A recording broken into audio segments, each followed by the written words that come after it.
Well, heroin addicts shooting up right outside her living room window, right in plain view. A Cincinnati woman lived under a heroin dealer, she says, for nearly a year, when she said the police wouldn't help. She turned to the I-Team to shine a light on this problem. The I-Team's Jason Law went to find out some answers and find out if the heroin problem is still living next door. Jason? Yeah, Craig, 31-year-old Michelle didn't know what else to do. She knew she was living under a heroin dealer because the evidence was all around her. So she reached out to us. And 2 months after our original story aired, we went back to see if anything has changed.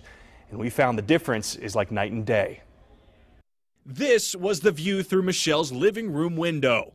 Heroin addicts shooting up right outside her apartment. I just couldn't believe that they were doing that, like, in the that open about it. In March, the I-Team spent hours in her apartment watching customers come and go all day long. Before, it was just like, it was just chaos, like 24 hours a day, people coming and going, and like now, it's peaceful, it's quiet. It's exactly how it was when I moved in. 2 months after our initial report, and Michelle's apartment building is quiet and clean.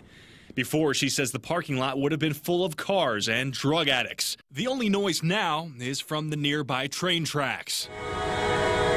People just don't hang around the neighborhood, hang around in front of the house, hang around at, the stores that are nearby.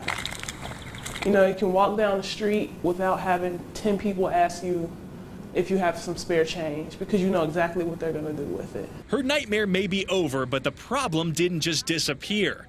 It moved to a new location.